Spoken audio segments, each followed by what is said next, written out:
So today's daf is daf Chav Hey. We'll begin with the Mishnah on the last line of Chav Daled Omid Beis. Maisa shebo shnayim v'amru ra'inuhu shachris b'mizrach.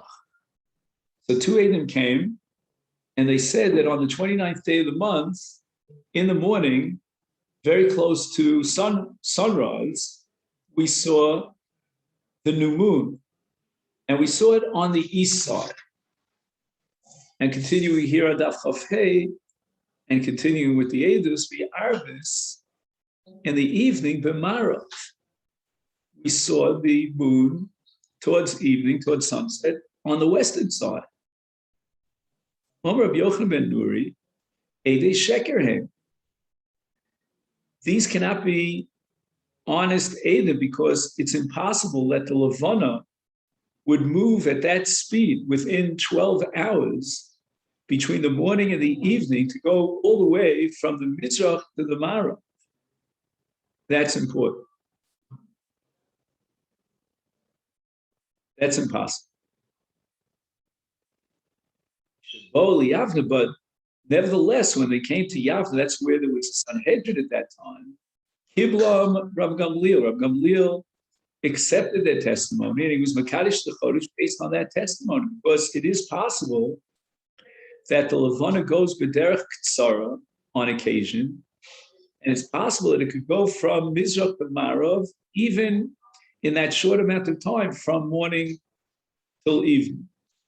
So that's called Levana leches b'derech ktsara. They can arrive in the evening in the west, even though in the morning it was in the east.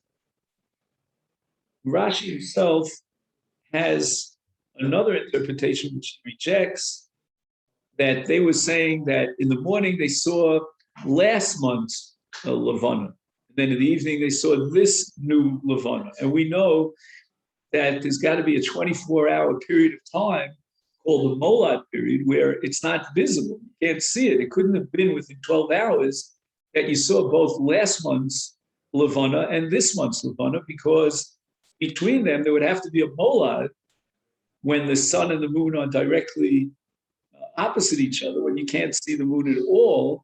And we know that covers a 24-hour period. Again, in Bavel, it starts a little earlier and ends a little later. Here in Eretz Yisrael, it starts a little later and ends a little earlier. But whatever it is, both in Bavel and in Eretz Yisrael, it's got to be a full-fledged 24 hours. Now, according to Rashi, whether it's the first shot, they claim to have seen the old Levana in the morning and the new Levana at night on the same day, 12 hours later, whether it's the other shot that they saw the same new moon both in the morning and the evening, and it moved all the way from Mizrach to Marav in 12 hours, which is impossible. Rabbi Gamliel felt that it is possible, although admittedly it's unusual, but there is such a thing as a Levana b'derech ktsara. However, the Rambam rejects this entirely. He says that this is impossible. There's no such thing as some remote possibility that you could have seen the same moon in the morning and in the evening, 12 hours later from Mizrach to Marav. It can't be. And I suspect the Rambam based himself on his knowledge not only of Chazal, even on science. The Rambam therefore says that what Rabbi Gamliel's initiative was to accept these Eidim, because when they offered the information about the moon in the morning, that was unsolicited. There was no interrogation about, did you see the moon in the morning? We need to see the moon sometime during the day when it's moving towards sunset, so that night we can announce that the previous month was Chassid. And therefore, Rav Gamliel's chiddush is, according to the Rambam, that we don't pay attention at all to the first part of this testimony. And that's going to be the machlokas here between Rabbi Yochanan ben Nuri and Rav Gamliel. Rabbi Yochanan ben Nuri is going to say, look, you have to take the testimony as a whole, and you have to connect the beginning of the testimony with its end. And the Eidim, when we look at the entire testimony, it's saying something that's impossible. Therefore, it's 80 sheker. But Rav Gamliel holds that if the Adam offered extraneous information that's not essential and nobody asked them for that information, then we omit that as part of the Eidos. We simply ignore it and we'll take just the safer, so to speak, the end of the Eidos. The Ode. Furthermore, the Mishnah reports another situation. Now, the story that we're going to learn now takes place at the end of the month of El. And Bo Shnayim, two witnesses came to testify that they saw the Levana, the Amru, Re'inuhu Bismano. We saw it on the 30th day, right before Shkiyas Acham at the end of the day. And that would mean that that 30th day is Rosh Chodesh, according to their Edus. And the previous month, meaning El, was Chaser, and day 30 is Rosh Chodesh Tishrei, otherwise known as Rosh Hashana. However, the story goes on. Ubelel Iburo, on that night, following the 30th day, meaning the night of 31, which is called Leil Iburo. So that's the night of 31 to the month of El, which is the second day of the month of Tishrei, according to the Kiddush of Rabbi Gamliel. And Bezdin expected, and so did all the people, that they would see the Arech, they would see the moon revealed, that it should be within eye vision for everybody. Because again, this is a full day later. The Adam said that we saw the moon, the beginning of the moon, the crescent of the moon, and as it appeared yesterday, day 30, then by day 31, it's quite clear that everyone would go out to a clear sky and see the moon, Philonira, and yet there was no moon to be found. So how could it be that the Adam saw the moon yesterday and today there's no moon? That can't be. The moon grows larger and larger. And nevertheless, for the Kimon Rabbi Gamliel accepted their testimony, and he established a new month on day 30 based on their testimony, which means that day 30 now becomes Rosh Hashanah because El is Chaser, it's only 29 days. And he ignored the fact that the Adam are saying something that seems impossible. Why? Because how could it be that we don't see the Levana? But nevertheless, according to Rabbi Gamliel's calculation, it was Leinzach, we say in Yiddish. It was meant, according to all his astronomical calculations about last month, the previous month, and when the moon would be seen, he anticipated that the moon would be seen on the night of the 30th, which is exactly what the Adam said. And therefore, even though the Adam now are contradicted, so to speak, by the fact that we don't see the moon, but Rabbi Gamliel felt he had everything legally to rely on their testimony that they saw it on day 30, because that's exactly when he anticipated that the moon would be seen. Rabbi Dosov and Hurkidis. How could Rabbi Gamliel accept these Adam? 80 sheker him. And I'll give you a mushroom. Imagine if you tell me that this woman gave birth and tomorrow she's pregnant. We find her pregnant. You're telling me that the moon was there on day 30 and now we're on day 31 and there's no moon to be seen. Again, you could say it was a cloudy day, but it wasn't a cloudy day. It wasn't a cloudy night. It was a crystal clear night. Amalo Rabbi Yeshua. Rabbi Yeshua turns to Rabbi Dosov and Hurkidis. Roa Anias Tvarecha. I agree that these Eidim must be false Eidim. And therefore the month of El should be a Mu'ubar, it should be a Mole, which means 31 days. 30 days. And day 31 is Rosh Hashanah. So that means that according to Rabbi Gamliel, who accepted the Eidim, Rosh Hashanah, well, let's take Yom Kippur, for example, because this whole story is going to continue about Yom Kippur. Yom Kippur is the 10th day, and we will calculate the 10th day from day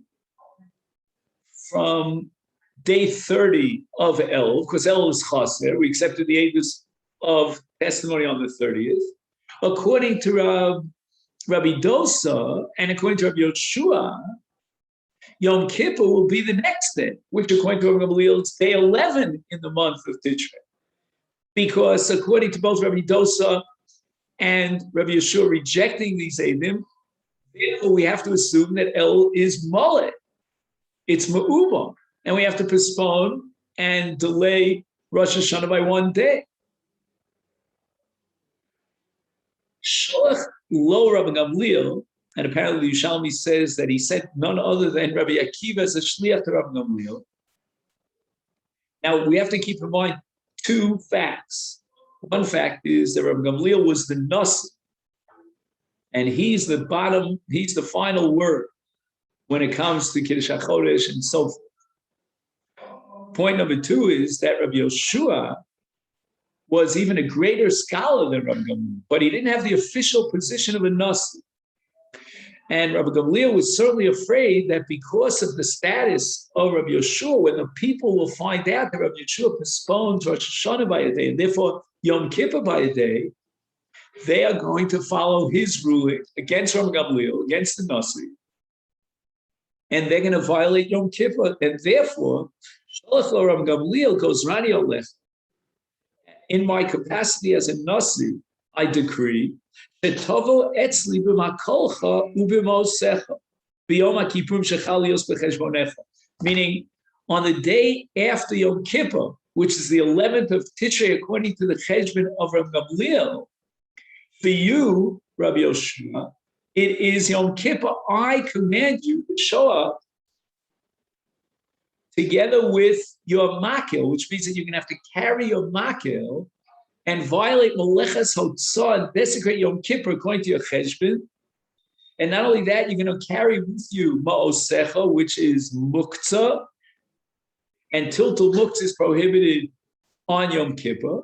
And this is the way that you will publicly demonstrate and declare that you rescinded your dissent and you accepted my view and the Kiddush HaChodesh as we have it based on my capacity as a Nasi. And the Aruch LaNer wants to know, why did he ask Rabbi Yeshua to come both with his makel and his mos? Says the Aruch LaNer brilliantly, says that tiltul mos would not really be public knowledge because a person could always carry the mos in a pocket. Nobody has to know that they're there. Hotzas HaMakel is public, but that wouldn't prove anything because we have a Sugya Masechet Krisis Yudalid that vacillates whether or not there's an Isur Hotzah on Yom Kippur. So the public might say, well, it is Yom Kippur for Rabbi Yoshua, and he insists the 11th is Yom Kippur, but there's no prohibition against carrying on Yom Kippur. But the combination thereof would certainly be a public demonstration, and the people would understand that Rabbi Yoshua subjugated himself to the ruling of the Nasi of Rabbi Gamliel. Holach u'mitzo Rabbi Akiva. Rabbi Akiva finds Rabbi Yeshua because he was sent by Rabbi Gamliel to be the shliach to notify Rabbi Yeshua of this gzeira. Meitzah, and he finds that Rabbi Yeshua is down in the dumps. And the reason for that is because according to this gzeira, he, Rabbi Yeshua, will have to violate Yom Kippur, according to his calculation. Omar lo Rabbi Akiva says, I would like to derive from the psukim, kol macha asa Rabbi Gamliel, asu. In other words, Rabbi Akiva is a Talmud of Rabbi Yeshua, and he asks for permission to convey to Rabbi Yeshua a drasha which would justify the rulership and the authority of Rabbi Gamliel. And apparently, Rabbi Yeshua gave Rabbi Akiva permission, license to do so. Shenemar, because the pasuk says in the parsha of Moados, in Parshas Emor, Eile Moadei Hashem Mikroi Kodesh Asher Tikru Osam, and the word Osam is written chaser without a vav, and we darshan as if it says Atem. From the word Atem, we derive that you, the Bezdin, are in charge of being Makadesh the Chodesh, Bein Bizmanom, Bein Shelo Bizmanom. It doesn't matter if you made an error or not. Even if there was a toes here and you called and declared Rosh Chodesh Shelo Bizmano, not in its true time, or Shelo Bizmano Ainli Moados Ela Elu. The Torah says that the Chalos is Chal. This is a valid Kiddush HaChodesh, the Moados, that was determined by the Beis Din based on the knowledge that they had in front of them at the time that they issued their Kiddush. And it's reliable. It's effective, even if it was done b'tolos. Now the story continues. Polo, Rabbi Yeshua comes to Rabbi Dosa ben Hurkanus. Again, it was Rabbi Dosa ben Hurkanus who made the original claim that the two witnesses that Rabbi Gamliel had accepted were not reliable. They were 80 sheker. Amalo. Rabbi Dosa looks at Rabbi Yeshua. He says, look, I'm 100% convinced, not a shadow of a doubt, that Rabbi Gamliel made a mistake. But if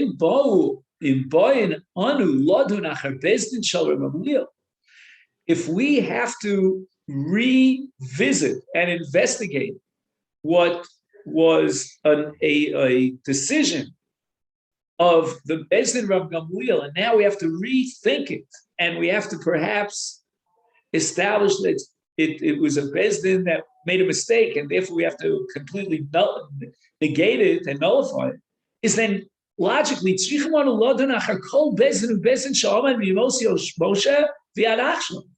every Beis Din has the same status as the Beis Din of Moshe. There's no halachic difference between the two. And if now you're going to rethink and question the decision of the Beis Din of Rabbi Gamliel to be Mekadesh the Chodesh, then you might want to rethink every single Beis Din since the time of Moshe Rabbeinu. Shenemar, it says before Matan Torah in Parshas Mishpatim, Vayal Moshe the Aaron Nadav Aviv v'Shivim Miziknei Yisrael. Now notice that only 4 names are explicitly mentioned here, but there were 70 Ziknei Yisrael. What were the names of the other elders? Lama lo nisparshu shmosav shel hazkenim. Why did the Torah deliberately omit the names of the other 66 members of the Sanhedrin? And it's almost an insult to them, to their kavod, that you didn't mention them. Amongst those 66 were Nevi'im. And we know this because it says in Bamidbar Yud Aleph, "Vayisnabu v'lo yispur." Ella, why did the Torah deliberately omit their names? L'lami, to teach us shekol shlosha sha'amdu miBeis Din al Yisrael, any 3 Jews that stood up and they set up a Beis Din, hareu ki Beis Dino shel Moshe. Just like we would not question the decision and the verdict that was handed down by Moshe Rabbeinu in his time, so too in our time, we will not question the Beis Din of 3 judges because they have the same status as the Beis Din of Moshe and Aaron. So that even Rabbi Dosa ben Hurkanus, not only Rabbi Akiva, Rabbi Dosa ben Hurkanus is sort of like the Mak of the Patch because he was the one who actually disagreed with the psak of Rabbi Gamliel. Yet he said, no, we cannot question that decision.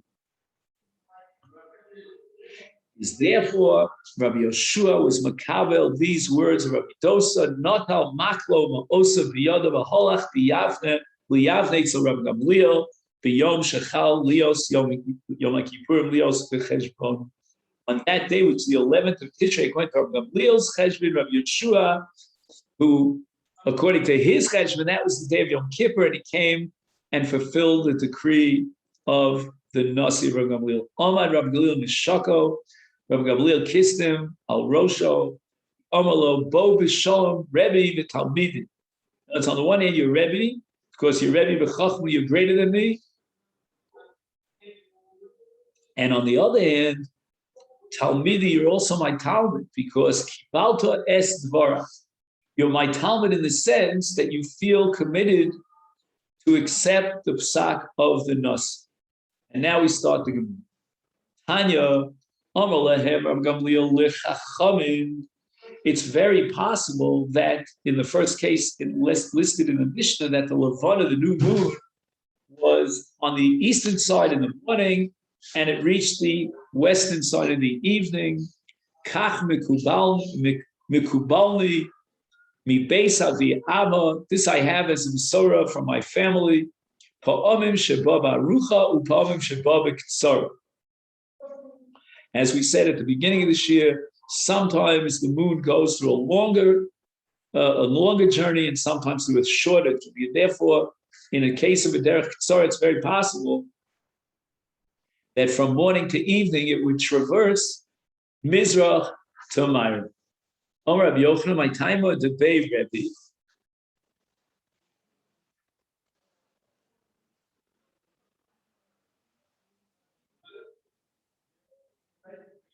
He says here the translation, Ma'u posuk bo nirmas k'divrei Rav Gamliel, meaning, is there some allusion somewhere in Tanakh that the Yoreach could speed up its journey? The Chsiv, it says in Pilim, also Yoreach lemoadim shemesh yada mevo. In other words, the sun knows mevo, its travels, and the shemesh knows its travels, meaning it's set in its ways, its drachim kvuos, and there's never a deviation. Yoreach, which is not mentioned, was deliberately omitted because there's no yada mevo'o with regard to the Yoreach, because although there's a mahalik that's generally the case, but there are exceptions and there are times in which the Yoreach goes with their sorrow. Rabbi Chia Chazil L'Sira Dahavi Koi B'Tzafra. Rabbi Chia saw that last month's moon was in the sky in the morning, the Esrim B'Tisha of the 29th day of El. Shal Kola P'Takbet. He took a gush afar, a clod, a clump of dirt from the ground, threw it towards the Yoreach, the Omar, and he speaks to the Yoreach, and he says to the Yoreach, Li orta be'enan likduche be. Tonight is the night of the 30th day of the month of El. And we need to scare the Eidim and influence them to testify that they saw the Yoreach on the 30th day, to establish that El was chaser, and that day 30 is Rosh Hashana. And the reason we need this so badly is because we see that if we postpone Rosh Chodesh by one day and make El into Ma'ubar, a Mali with 30 days, and then only establish 31, establish 31, then what's going to happen is we're going to have Yom Kippur and Shabbos contiguous, and we can't allow that either for Yerakos or for Vura, as we learned. The At Kaim is Chacham. And now you're here. He says here, Achshav ata adayin omed kan, harei im tiroah b'leil shloshin l'chodesh el, lo nuchal la'ayim al edu l'kadesh es Chodesh Shi Lemachras Biyom HaShloshin Sharei Ein Mekadesh LeChodesh and Lo Nira Yereach HaChodesh Kvar Balayla Shelifnei Hayom Sherotzim LeKadesh Tzach. If you remain visible, and this is last month's moon, right? That's what he says here. Rosh Yoreach HaYochim. Then we're in deep trouble. There's no way that we can tell the Eidim to testify that they saw the new moon when the old moon is still available. The full moon is seen, is visible on the side. Zil ichase, go cover yourself, meaning conceal yourself so that no one should see you, and we'll be able to be Mekadesh tomorrow the Chodesh. And as a result of this, I don't know what you call it, a command of a tzaddik, Rabbi Chia, that's exactly what happened. The Levana of last month was not seen on the night of Shloshim. Amalei Rebbe Reb Chia, Zil le'ein tov, I want you to go to a place which is called Ein Tov, and that's, again, far away from Yerushalayim. And there you can be ma'ayim on the Eidim that they saw the Levana, the new moon, on the night of the 30th. So that now on the 30th day, based on this Eidus that you were makabel in Ein Tav, we can now be makadesh the month of Tishrei on day 30. And in this city, people are going to start,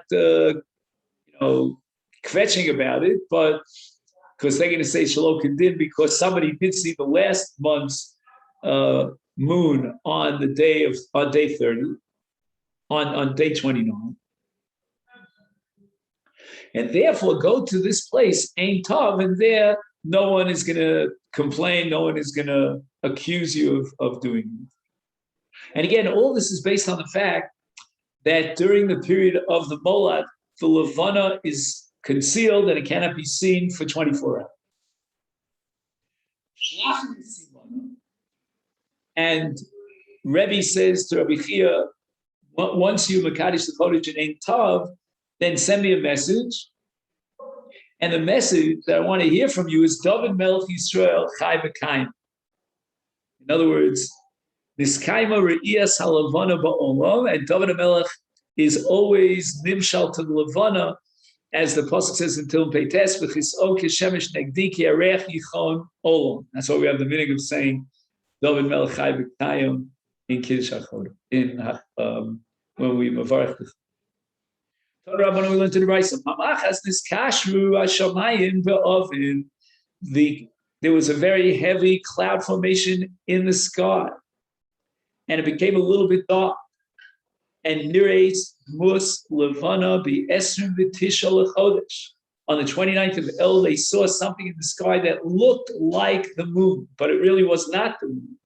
Kasmurim Ha'amlom Rosh Chodesh. They thought, now we can declare day 30 as Rosh Chodesh, Tishrei, meaning Rosh Hashanah, Bikshu Bezdin L'Kadsho, and the Bezdin thought that we can Mekadesh the Chodesh based on this Re'iyas HaLevana. Amalem Rabbi Gamliel, no. Kach mikubal mi beis abi Abba ein chidusha shalavana pchusa me esrim v'tisha yom u'mechta shnei shlish shah shivim u'shlosha chalokim shah. So the amount of times that has to pass by since the Molad, the previous Molad of the previous month, is 29 and a half days plus change. And therefore, it's impossible that you could have seen the new moon on the 29th of the month. You must have made a mistake.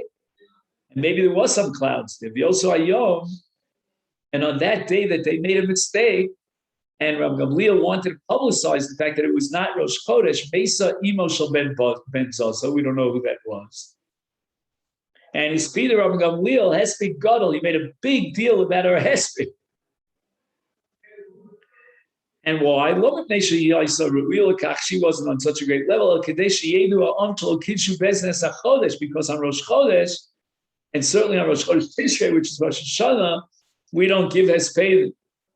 So it must be that this was in the last day in El, and we don't accept the testimony that we saw the Levana on the 29th day of El. That's because the Molad had not passed through that period of time.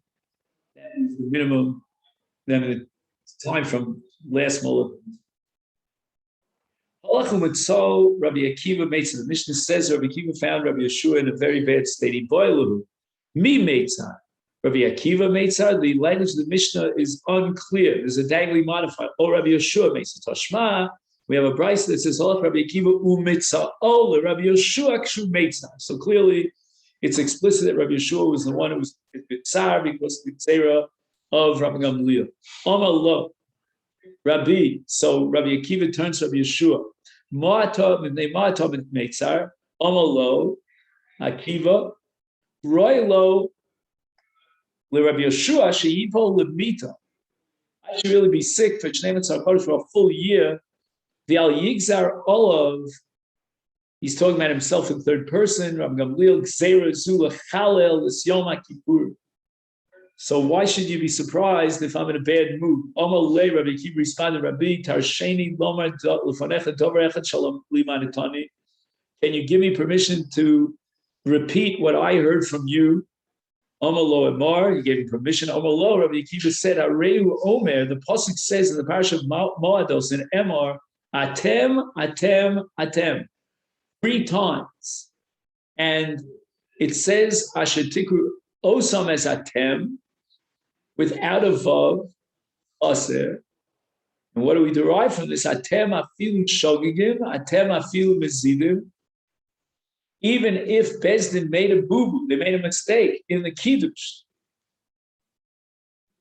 and they thought it's royalist aber, and they made a mistake. Nevertheless, the chodesh is mekudosh. Atem afilu mezidim. Even if you knew al pi cheshbon that we should not be mekadosh the chodesh in its time, or we should not be ma'aber the chodesh, whichever way, is nevertheless, they were mekadosh the chodesh al pi edus ha'edin, or they didn't accept the edin at all and saw it on the 31st day or the 30th day, depending on the 2 cases. And a third time it says, Atem afilu mutir. Even if Eidei Sheker testified that they saw the Levana and you relied on them, the Kiddush is valid. So therefore, based on the Drush of Rabbi Yeshua, which Rabbi Akiva is quoting now, since Rabbi Gamliel and their Bezdin were Makadosh the Chodesh, even though, according to your opinion, Rabbi Yeshua, they made a mistake, it was betos, nevertheless, the Chodesh is Nikva. It's established as the day of Rosh Chodesh Afilu B'Shogim. U'B'Loshen Hazeh Omalo, Rabbi Yeshua responded, Akiva nichamteni, Akiva nichamteni, which is identical to the Gemara at the end of Masechet Megillah. Bolo Eitz Rabbi Dotzman work it is Tana Rabbana. We learned in the Brisa. It says in Parshas Vayal Moshe v'Aaron Nadav Aviv v'Shivim Ziknei Yisrael Lama Lo Nisparshu Shmosim Shalos Kedim Alolu Shelo Yomar Adam Ploni Kim Moshe v'Aaron Ploni Kim Nadav Aviv Ploni Ke Eldad Umeidad. Our Bezdin is made up of Dayanim that don't even shine a candle to the greats of Moshe v'Aaron, etc. And therefore, since it's sure, it's definitely certain that our Dayanim are not chashuv like Moshe and Aaron, etc., we don't have to listen to them.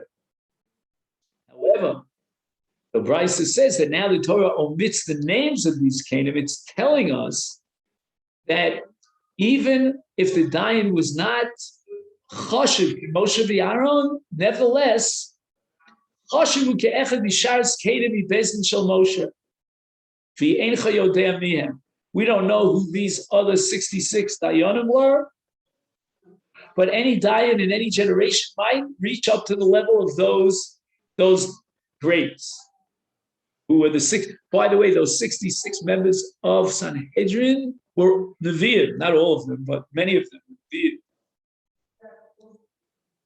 The Omer and the Pasuk Shmuel says that when Shmuel gave Tochacha to Klal Yisrael, by Yom Shmuel al Hashem Asher Oses Moshe Aaron, the Omer and the next pasuk says, "Vayishlach Hashem es Yerubal ves Bidon ves Yiftach es Shmuel," and the end of the pasuk says, "Vayatzel eschem biyad oivechem misaviv ateshu betach." And Shmuel Hanavi is telling Klal Yisrael that HaKadosh Baruch Hu did such miracles to them through these 6 Zikanim, that's Moshe v'Aaron, Yerubavel Ubedan v'Yiftach Shmuel, Yerubal Zeg Gidon. In Sefer Shoftim, when Midian was dominating Klal Yisrael, HaKadosh Baruch Hu sent Gidon to battle against Midian and to be Moshiach Yisrael.